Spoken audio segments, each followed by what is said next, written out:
बात करेंगे बड़ी खबर के साथ। खबर ग्रेटर नोएडा से है, जहां गड्ढे में गिरने से 6 साल के मासूम की मौत हो गई। हादसे में ठेकेदार की बड़ी लापरवाही सामने आई है। मामले में 3 लोगों के खिलाफ एफआईआर दर्ज की जा चुकी है। प्राधिकरण ने ठेकेदार और सुपरवाइजर की सेवाएं समाप्त कर दी। अब मामले में ठेकेदार मनोज जैन को गिरफ्तार किया गया है। खुले गड्ढे पर बैरिकेडिंग ही नहीं थी, सुरक्षा इंतजामों पर गंभीर सवाल खड़े हुए हैं। ग्रेटर नोएडा के नॉलेज पार्क क्षेत्र का ये पूरा मामला बताया जा रहा है, जहां खुले और पानी से भरे गड्ढे में गिरने से 6 साल के बच्चे की दर्दनाक मौत के बाद प्रशासन की ओर से सख्त कार्रवाई की गई है। ग्रेटर नोएडा प्राधिकरण ने ठेकेदार मनोज जैन, सुपरवाइजर जॉनी और टेक्निकल सुपरवाइजर आकाश के खिलाफ एफआईआर दर्ज कराई है। साथ ही तीनों की सेवाएं समाप्त कर दी गई। ठेकेदार को गिरफ्तार कर लिया गया है। प्रारंभिक जांच में हादसे के लिए ठेकेदार की लापरवाही पाई गई है। अब स्थानीय लोगों का आरोप है कि ट्यूबवेल के लिए खोदे गए गड्ढे के आसपास ना बैरिकेडिंग थी, ना ही चेतावनी बोर्ड लगाया गया था। उनका कहना है कि समय पर सुरक्षा इंतजाम किए जाते तो मासूम की जान बचाई जा सकती थी। मामले में 3 लोगों के खिलाफ मामला दर्ज किया जा चुका है। अब आगे की कार्रवाई की जा रही है। प्राधिकरण ने ठेकेदार और सुपरवाइजर के खिलाफ कार्रवाई की बात कही है। मामले में ठेकेदार मनोज जैन को गिरफ्तार किया जा चुका है। खुले गड्ढे पर बैरिकेडिंग नहीं थी और इसके बाद सुरक्षा इंतजामों को लेकर सवाल उठने लगे। अगर सुरक्षा के इंतजाम होते तो मासूम की जान बचाई जा सकती थी या इतना बड़ा हादसा होता ही नहीं। स्थानीय लोगों का आरोप है कि ट्यूबवेल के लिए खोदे गए गड्ढे के आसपास ना ही किसी तरह की बैरिकेडिंग थी और ना ही कोई चेतावनी बोर्ड लगाया गया था। उनका कहना है कि अगर समय पर सुरक्षा इंतजाम किए जाते तो आज मासूम की जान बचाई जा सकती। अब प्रशासन इस पूरे मामले को लेकर जांच पड़ताल कर रहा है। 6 साल के मासूम की जान चली गई इस हादसे में। प्रारंभिक जांच में हादसे के लिए ठेकेदार की लापरवाही पाई गई है, लेकिन इसके साथ साथ और लोगों पर भी कार्रवाई की जा रही है। अभी मामले को लेकर गहनता से जांच पड़ताल में प्रशासन जुटा हुआ है। टेक्निकल सुपरवाइजर के खिलाफ भी एक्शन लिया गया है। ठेकेदार मनोज जैन, सुपरवाइजर जॉनी और टेक्निकल सुपरवाइजर आकाश के खिलाफ एफआईआर दर्ज की गई है और इसके साथ ही तीनों की सेवाएं भी समाप्त की जा चुकी हैं और ठेकेदार की गिरफ्तारी हो चुकी है। प्रारंभिक जांच में जानकारी सामने आ रही है कि हादसे के लिए फिलहाल ठेकेदार की लापरवाही पाई गई है और ठेकेदार को ही जिम्मेदार माना जा रहा है, लेकिन सेवाएं तीनों की समाप्त की गई हैं और तीनों पर कड़े एक्शन की बात कही जा रही है। स्थानीय लोगों का गुस्सा साफ तौर पर देखने को मिल रहा है। साथ ही स्थानीय लोगों ने आरोप लगाया है कि ट्यूबवेल के लिए ये गड्ढे खोदे गए थे, लेकिन इनके आसपास सुरक्षा के लिहाज से कोई भी इंतजाम नहीं किया गया था, ना ही आसपास बैरिकेडिंग था और ना ही कोई चेतावनी बोर्ड, जिसे देखकर लोग ये समझ पाए कि आगे खतरा है। ग्रेटर नोएडा में मौत का गड्ढा जिसने 6 साल के मासूम की जान ले ली। सोसाइटी के पास क्रिकेट खेल रहा था 6 साल का अभियान, खेलते खेलते 15 फीट गहरे गड्ढे में मासूम गिर गया। गड्ढे में पानी भरा हुआ था। अस्पताल ले जाने पर डॉक्टर्स ने उसे मृत घोषित कर दिया और इसके बाद परिवार में कोहराम मच गया। परिजनों का रो रो कर बुरा हाल है और साथ ही प्रशासन के खिलाफ बड़ी नाराजगी भी देखने को मिल रही है, ना केवल परिजनों में बल्कि क्षेत्रवासियों में। अब स्थानीय लोग ये पूछ रहे हैं कि आखिर इतनी बड़ी लापरवाही प्रशासन की ओर से क्यों की गई, क्या कारण है कि प्रशासन आंख मूंद कर बैठा हुआ है। अगर बैरिकेडिंग या फिर कोई चेतावनी बोर्ड वहां पर लगाया गया होता, सुरक्षा के इंतजाम किए गए होते, तो आज 6 साल के मासूम की जान नहीं जाती, ये बड़ा हादसा टाला जा सकता था। खुले गड्ढों ने कब कब मासूमों की जान ली है, उसकी पूरी लिस्ट है। जुलाई 2025 4 वर्षीय निवैर सिंह 220 फीट गहरे खुले बोरवेल में गिर गया। अप्रैल 2025 उज्जैन मध्य प्रदेश का मामला, जहां 2 साल के भगीरथ की जान चली गई थी और 2 साल का सुजीत भी हादसे का शिकार हुआ। अक्टूबर 2019 में तमिलनाडु का ये पूरा मामला। जून 2012 में मानेसर हरियाणा से ऐसी खबर सामने आई थी, जहां 5 वर्षीय माही गड्ढे में गिर गई थी। जुलाई 2006 में 5 वर्षीय प्रिंस 60 फीट गहरे बोरेवल में गिरा था। तो देखिए, खुले गड्ढों की वजह से लगातार मासूमों की जान जा रही है, लेकिन इसके बावजूद प्रशासन कड़े कदम नहीं उठा रहा है। 4 वर्षीय निर्वैर सिंह भी इसी तरह के हादसे का शिकार हुआ था। 2 वर्षीय भगीरथ 200 फीट गहरे बोरवेल में गिर गया था और अब ये ताजा मामला सामने आया है, जिसके बाद एक बार फिर से प्रशासन की कार्यशैली पर, कार्यप्रणाली पर सवाल उठने लगे हैं। अब प्रशासन से पूछा जा रहा है, क्या जान की कोई कीमत नहीं है? जितेंद्र भाटिया हमारे साथ जुड़ चुके हैं तमाम जानकारी लेकर। जितेंद्र, एक बार फिर ऐसा ही मामला सामने आया, सबसे पहले तो ये बताइए घटनाक्रम क्या था पूरा? देखिए, दारुल पार्क का ये मामला है, जहाँ पर हम खड़े हुए हैं, यहाँ से कुछ दूरी पर ही वो जगह है जहाँ पर एक 6 फुट, लगभग 6 फुट 6 से 7 फुट गड्ढा बना हुआ है और गड्ढे के अंदर बारिश का पानी भर गया था और यही वजह है कि एक मासूम की जिंदगी चली गई इस पूरे मामले में। हालांकि अब जो गाजियाबाद जो ग्रेटर नोएडा प्राधिकरण है वो पूरी तरीके से एक्टिव हुआ है ठेकेदार पर और जिस तरीके से मुकदमा दर्ज किया गया 3 लोगों पर, जाहिर तौर पर ठेकेदार की गिरफ्तारी भी की गई है। लेकिन अब एक मासूम अपने घर में नहीं है, जिनके घर वाले हैं वो काफी खौफजदा है, गमजदा है और वो यही मांग कर रहे हैं कि जो दोषी हैं उन पर कड़ी से कड़ी कार्रवाई की जाए। अभी आनंद फानंद में ठेकेदार पर कार्रवाई की गई है, गिरफ्तारी की गई है, लेकिन जिस तरीके से टेक्नीशियन की और सुपरवाइजर की गिरफ्तारी होनी है और इन सभी पर मुकदमा दर्ज हुआ है, जाहिर तौर पर कार्रवाई बेहद जरूरी है और ये होना भी जरूरी था, क्योंकि जिस तरीके से 6 साल का मासूम वहाँ खेल रहा था, उसको ये कल्पना भी नहीं की होगी उसने कि चंद कदम की दूरी पर उसके लिए मौत का गड्ढा तैयार है। ये मौत का गड्ढा कहीं ना कहीं प्राधिकरण की खोखले दावे साफ तौर पर दिखाता है। ग्रेटर नोएडा के जो प्राधिकरण है जो कि लगातार ये बात करते हैं कि ग्रेटर नोएडा को और ग्रेटर नोएडा बनाने की कवायद तेज की गई है, जैसे वहां पर आसपास सौंदर्यीकरण का काम किया जाता है या फिर जो सड़क पे गड्ढे हैं उनको ठीक किया जाता है। लेकिन जिस तरीके का गड्ढा था और उसे अगर भर लिया जाता तो आज उस मासूम एक घर का चिराग बुझ गया, कहीं ना कहीं वो अपने परिवार में होता। बच्चे को आनंद फानंद में जो गड्ढा है उसमें निकाला गया था, लेकिन जब उसे अस्पताल ले जाया गया, निकट के अस्पताल में, वहाँ डॉक्टरों ने उसे उपचार के बाद मृत घोषित कर दिया। कुल मिलाकर बच्चे की मौत हुई है। अभी 3 लोगों को पूरी तरीके से उनकी नौकरी से उनको बर्खास्त कर दिया गया है। ग्रेटर नोएडा प्राधिकरण ने ये बड़ी कार्रवाई की है, लेकिन अब वो बच्चा अब अपने परिवार में नहीं है। उस बच्चे की मौत का कारण स्पष्ट है कि कहीं ना कहीं ग्रेटर नोएडा प्राधिकरण के जो 3 लोग हैं जिम्मेदार हैं, सुपरवाइजर की बात की जाए, ठेकेदार की बात की जाए, टेक्नीशियन की बात की जाए, इन तीनों को ही दोषी बनाया गया। ठेकेदार को गिरफ्तार कर जेल भेजने का काम किया गया। जी बिल्कुल जितेंद्र, बिल्कुल ठीक कहा आपने। किसी भी तरह की कार्रवाई इस नुकसान की भरपाई नहीं कर सकती, लेकिन एक सबक जरूर मिलेगा कार्रवाई के बाद। जितेंद्र, अभी 3 लोगों के खिलाफ कार्रवाई की जा रही है, 3 लोगों पर मामला दर्ज किया गया है। आगे क्या ये जांच का दायरा और बढ़ सकता है? देखिए, बिल्कुल जांच का दायरा बढ़ने की बात भी सामने आई है, क्योंकि ये 3 लोग जिस तरीके से इनका नाम सामने आया है, ये एक टेक्नीशियन है, एक ठेकेदार है और एक सुपरवाइजर है। कहीं ना कहीं इनको आरोपी बनाया गया है और इसमें कहीं और नाम आने बाकी है। मसलन कौन सा ऐसा विभाग है या कौन सा ऐसे विभाग का जो जैसे गड्ढे की खुदाई की गई थी, किस विभाग ने गड्ढे की खुदाई की थी और उस गड्ढे का भराव क्यों नहीं किया था और उस गड्ढे का भराव करने के लिए किसको बोला गया था, ये कई पहलू उन पर जांच होनी बाकी है, उन पर काम होना बाकी है। हालांकि प्रथम दृष्टया ये लग रहा था कि तीनों ही दोषी हैं, जो टेक्नीशियन है, जो ठेकेदार है और जो वहां का सुपरवाइजर है। इन तीनों को पूरी तरीके से ग्रेटर नोएडा प्राधिकरण से निलंबित कर दिया गया है। ठेकेदार की गिरफ्तारी हुई है, हालांकि अभी 2 गिरफ्तारियां होनी बाकी है, लेकिन वो चिराग जो था, घर का चिराग, जो प्यारा बच्चा क्या कुछ होता है। धन्यवाद आपका जितेंद्र तमाम जानकारी के लिए। और चलिए अब खबरों में आगे बढ़ेंगे, जहां मैनपुरी में सीएम योगी आदित्यनाथ ने विपक्ष पर जमकर हमला बोला। विपक्ष पर सीएम योगी ने निशाना साधा। मुख्यमंत्री ने कहा कि पहले पहचान का संकट था, किसान कारीगर की कोई जाति नहीं होती। मैनपुरी में पेट्रोल पंप में गोलीकांड हुआ, पहले लोग मैनपुरी के नाम से घबराते थे। तो सीएम योगी आदित्यनाथ मैनपुरी के दौरे पर रहे, जहां मैनपुरी को बड़ी सौगात दी है। मुख्यमंत्री ने करोड़ों का तोहफा दिया। कई परियोजनाओं का लोकार्पण और शिलान्यास सीएम योगी आदित्यनाथ की ओर से किया गया। इस दौरान सीएम ने जनसभा को संबोधित करते हुए विपक्ष पर भी जमकर निशाना साधा। मैनपुरी में सीएम योगी ने विपक्ष पर जमकर निशाना साधा। सरकार की उपलब्धियों को गिनाने के साथ साथ विपक्ष की खामियों को जमकर उजागर करते हुए मुख्यमंत्री नजर आए। इसके साथ ही मैनपुरी वासियों के लिए आज का दिन बेहद खास रहा। बड़ी सौगात सीएम योगी आदित्यनाथ की ओर से आज क्षेत्रवासियों को दी गई। करोड़ों की परियोजनाओं का शिलान्यास और लोकार्पण सीएम ने किया। इसके साथ ही मंच से जनता को संबोधित भी किया और इस दौरान विपक्ष के कार्यकाल की खामियों को उजागर करते हुए सीएम योगी आदित्यनाथ नजर आए। उन्होंने कहा कि किस तरह से पहले गुंडा राज चलता था, माफियाओं को सजा नहीं दी जाती थी, लेकिन डबल इंजन की सरकार में तमाम बड़े बदलाव हुए हैं।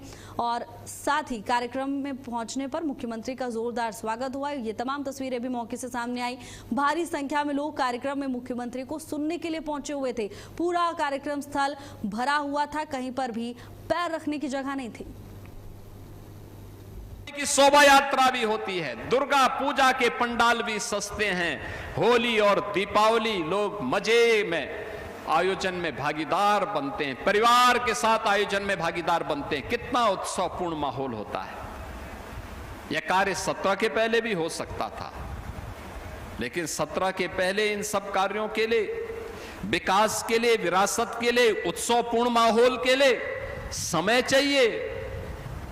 जो व्यक्ति 12 बजे सो करके उठेगा, 2 बजे तक तैयार होगा, 5 बजे जिम जा करके फिर वहां पर जिम की ट्रेनिंग में चला जाएगा और 7 बजे के बाद अपनी महफिल में सजा देगा, उस व्यक्ति से क्या उम्मीद करेंगे? न किसी व्यक्ति से मिलना है, न कोई संवाद करना है, न विकास का कोई विजन है, केवल लूट करके अपने परिवार का खजाना भरना है। जिसका यही विजन हो, उसके लिए तो भगवान ही मालिक है, बाकी कोई भगवान भरोसे सब कुछ चल रहा था। कि शोभा यात्रा भी मुख्यमंत्री योगी आदित्यनाथ मैनपुरी पहुंचे, जहां उन्होंने विकास की बड़ी सौगात क्षेत्रवासियों को दी और साथ ही मंच से संबोधित करते हुए विपक्ष पर जमकर बरसते हुए सीएम योगी आदित्यनाथ नजर आए। मैनपुरी में पेट्रोल पंप पर हुए गोलीकांड का सीएम योगी आदित्यनाथ ने जिक्र किया। लखनऊ में वरिष्ठ बीजेपी नेता जयप्रकाश चतुर्वेदी का निधन हो गया। जयप्रकाश चतुर्वेदी आरएसएस के पूर्व प्रचारक भी रहे थे। बीजेपी कार्यालय में अंतिम दर्शन के लिए उनका पार्थिव शरीर रखा गया है। बता दें कि डिप्टी सीएम ब्रजेश पाठक ने उन्हें श्रद्धांजलि अर्पित की। साथ ही तमाम भाजपा नेताओं ने भी जयप्रकाश चतुर्वेदी को श्रद्धा सुमन अर्पित किए। वरिष्ठ बीजेपी नेता जयप्रकाश चतुर्वेदी का निधन हुआ, जिसके बाद सभी ने नम आंखों से उन्हें अंतिम विदाई दी। डिप्टी सीएम ब्रजेश पाठक भी मौके पर पहुंचे और जयप्रकाश चतुर्वेदी को श्रद्धा सुमन अर्पित किए।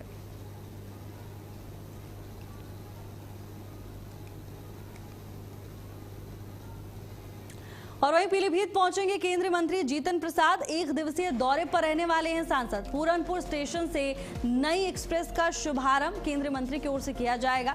ये बड़ी सौगात देने वाले हैं केंद्रीय मंत्री। कासगंज ऐशबाग ट्रेन को हरी झंडी दिखाएंगे। बीजेपी नेताओं की मौजूदगी में कार्यक्रम होगा। वहीं केंद्रीय मंत्री के आगमन को देखते हुए प्रशासन पूरी तरह से अलर्ट मोड पर है। कार्यक्रम को लेकर सभी इंतजाम पूरे किए जा चुके हैं। बता दें कि तमाम नेता भारतीय जनता पार्टी के इस दौरान मौजूद रहेंगे और पीलीभीत वासियों के लिए ये बड़ा दिन साबित होगा। यातायात कनेक्टिविटी को इससे और मजबूती मिलने वाली है। 1 दिवसीय दौरे पर रहेंगे केंद्रीय मंत्री जीतन प्रसाद। पूरनपुर स्टेशन से नई एक्सप्रेस की बड़ी सौगात देने वाले हैं। बता दें कि कासगंज ऐशबाग ट्रेन को हरी झंडी दिखाएंगे। वहीं कार्यक्रम के लिए व्यापक तौर पर इंतजाम पूरे किए जा चुके हैं। सुरक्षा के कड़े इंतजाम किए गए।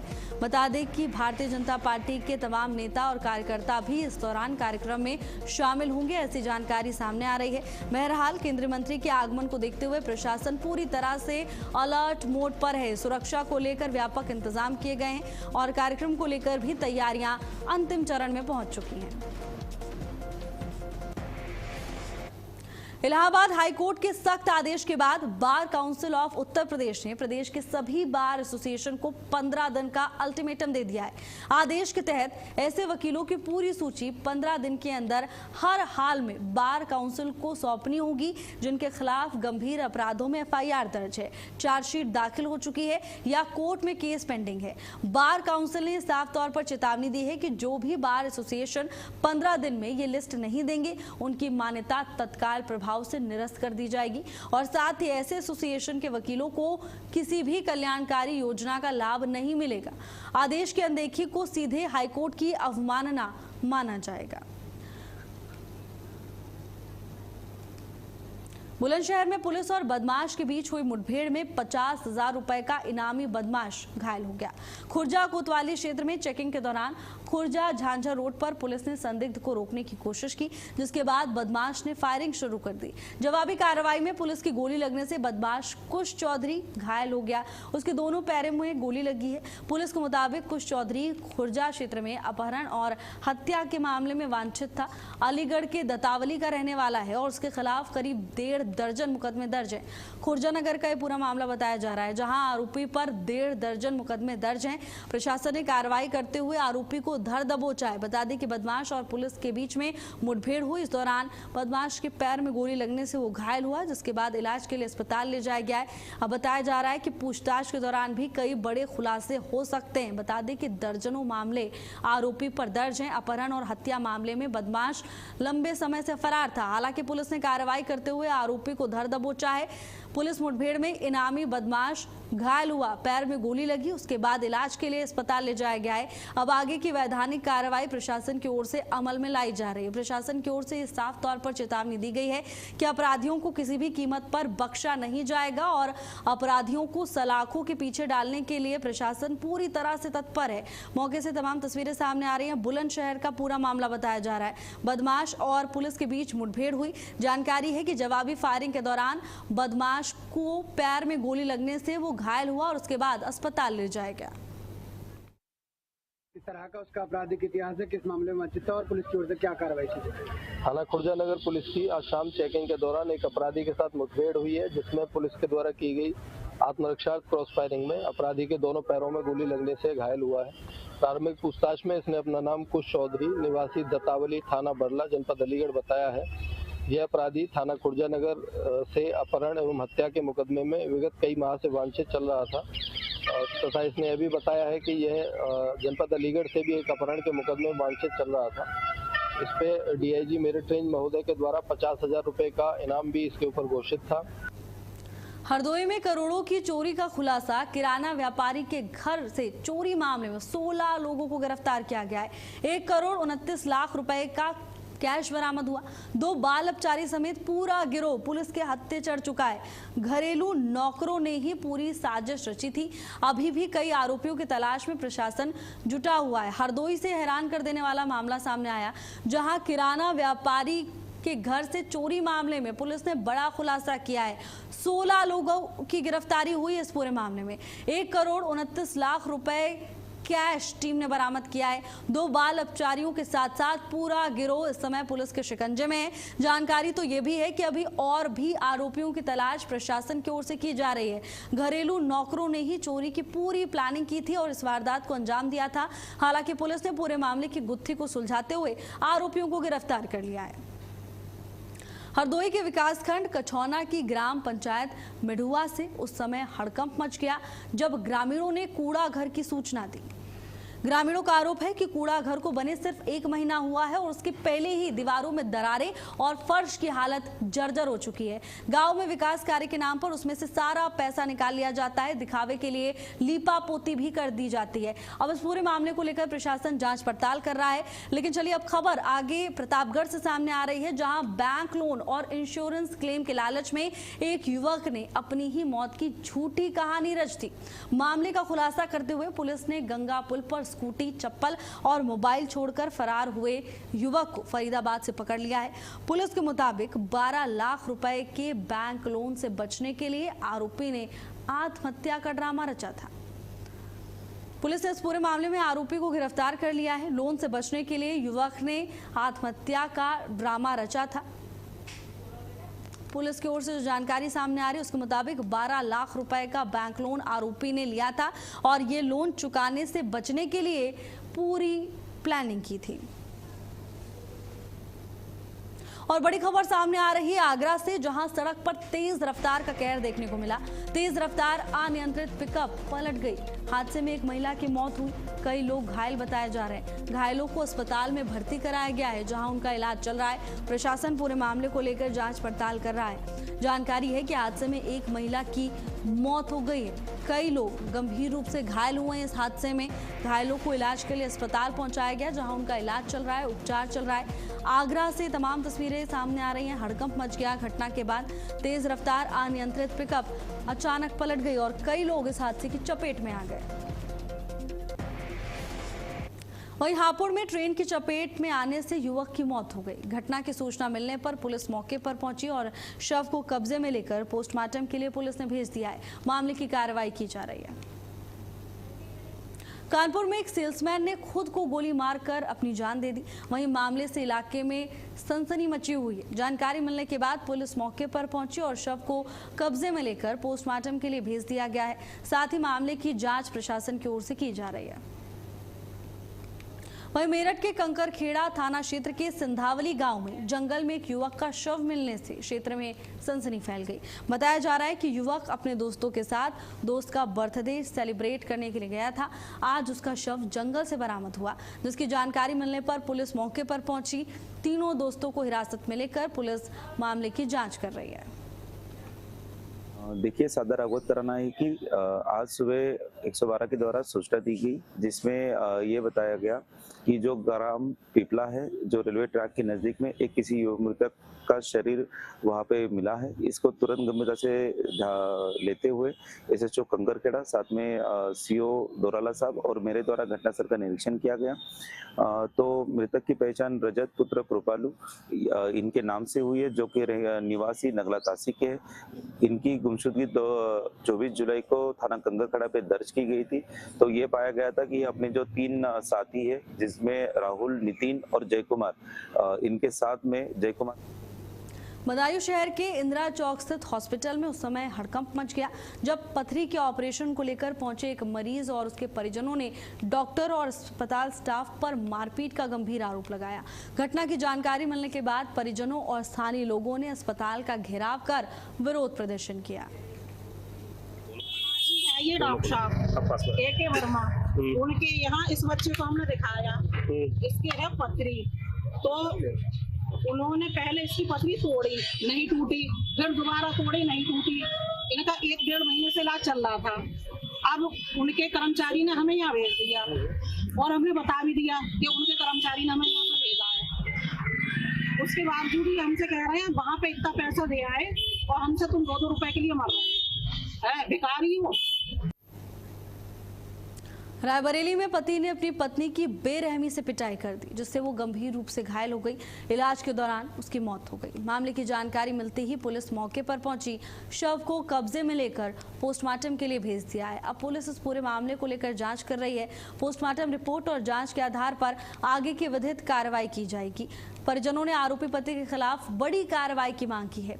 वहीं ग्रेटर नोएडा से खबर सामने आई, जहां सेक्टर 150 स्थित एल्डिको सोसाइटी में STP यानी सीवेज ट्रीटमेंट प्लांट के टैंक की सफाई के दौरान 2 लोगों की दम घुटने से मौत हो गई। जानकारी के मुताबिक सफाई के दौरान एक कर्मचारी टैंक के अंदर बेहोश हो गया। उसे बचाने के लिए सिक्योरिटी गार्ड भी टैंक में उतरा, लेकिन वो भी जहरीली गैस की चपेट में आ गया। मामले की जानकारी मिलते ही पुलिस और फायर सर्विस की टीम ने दोनों को बाहर निकालकर अस्पताल पहुंचाया, जहां डॉक्टर्स ने उन्हें मृत घोषित कर दिया है। फिलहाल पुलिस ने शवों को पोस्टमार्टम के लिए भेज दिया है। पूरे मामले की जांच प्रशासन की ओर से की जा रही है।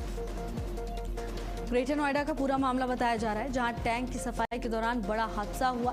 टैंक की सफाई करते समय 2 लोगों की मौत हो गई। सोसाइटी के कर्मचारी और सिक्योरिटी